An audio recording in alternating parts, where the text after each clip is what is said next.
L'objectif de ce MOOC est de réfléchir ensemble à la construction de l'e-réputation, à la fois des individus et surtout des organisations sur les médias sociaux numériques. Alors la notion d'e-réputation a été développée en fait au milieu des années 2000 dans la littérature professionnelle et elle a donné lieu aujourd'hui au développement d'une industrie de l'e-réputation avec des agences spécialisées, le développement de process, un ensemble de tâches instituées, par exemple l'idée d'une surveillance constante des conversations sur les médias sociaux numériques. Et donc toutes ces approches en fait se focalisent beaucoup plus sur la maîtrise d'outils que sur l'analyse d'usage. Au-delà de la communication des organisations, aujourd'hui on est face à une injonction au personal branding et donc à cette idée que chaque individu doit gérer son identité numérique comme une marque. Les traces d'activité vont être évaluées selon des critères d'autorité essentiellement quantitatifs, par exemple le nombre de j'aime, le nombre de retweets ou de commentaires. Et si on veut prendre en compte en fait la dimension instrumentale de l'e-réputation, ça nous permet en fait de mieux comprendre comment se construit aujourd'hui la réputation sur les médias sociaux numériques. Et c'est l'objet du premier point que je veux aborder, cette question de revenir sur une définition de la réputation, notamment en sociologie. En partant d'analyses sociologiques de la réputation, il apparaît que l'e-réputation fait partie d'une myriade de valeurs que Louise Merzot en fait classe selon un axe allant de la visibilité à la confiance. C'est par exemple les notions de notoriété, de popularité ou d'autorité.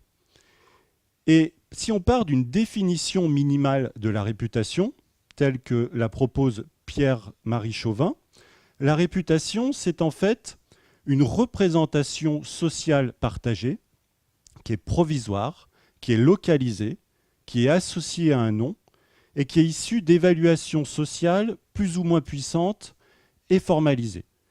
Si on reprend les deux caractéristiques majeures de cette définition, l'idée que c'est une représentation partagée et qu'elle est condensée sur un nom, ça nous permet de comprendre en fait pourquoi on a l'idée que la réputation nous précède.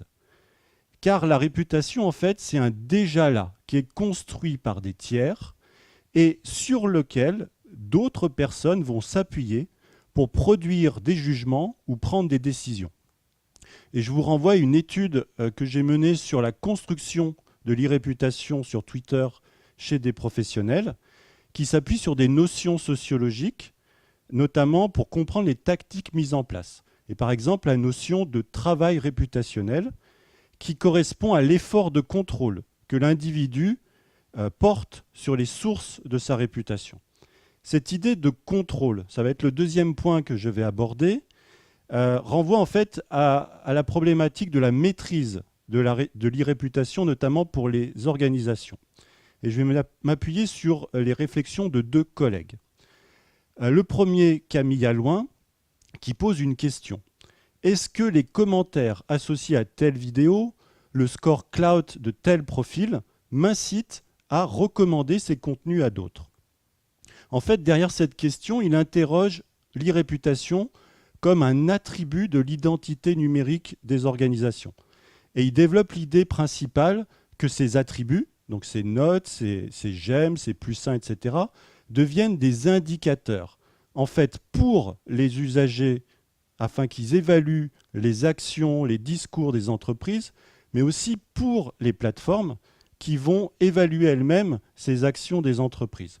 Et là, ça nous renvoie à des notions, par exemple, d'identité numérique calculée ou d'identité numérique documentarisée. Une question qui se pose derrière cette approche, c'est de se demander si aujourd'hui, une entreprise peut encore maîtriser son e-réputation. À cette question, un autre collègue, Philippe Boistel, y répond à travers l'analyse notamment de bad buzz qui sont devenus des cas d'école. Et je prendrai l'exemple simplement de KitKat Killer en 2010 qui mettait en scène en fait une attaque de Greenpeace contre l'industriel Nestlé parce qu'il participait à la déforestation des forêts primaires en Indonésie en utilisant de l'huile de palme dans ses barres chocolatées. Face à cette menace, dans cet article, l'auteur nous explique en fait que pour maîtriser son e-réputation, les organisations utilisent en fait des techniques très classiques de communication de crise, par exemple l'écoute permanente des conversations, la rapidité nécessaire des réactions, la mise en place de stratégies de communication de crise ou d'après-crise. Et dans le cas de Nestlé, par exemple, ils ont mis en place une équipe aujourd'hui qui s'appelle la Digital Acceleration Team et qui, en fait, son rôle, c'est d'écouter en permanence les médias sociaux numériques pour anticiper ou réagir très rapidement lors de signaux faibles d'alerte. En conclusion, j'aimerais revenir simplement sur cet enjeu majeur de l'e-réputation, tel que le souligne une autre collègue, Gloria Origi, qui explique et qui met vraiment l'accent sur le changement apporté par les médias sociaux numériques.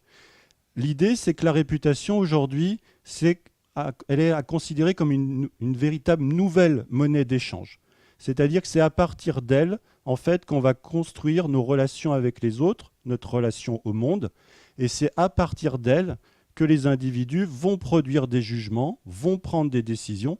C'est pour ça qu'il est important de comprendre comment elle se construit, comment les plateformes construisent notre e-réputation.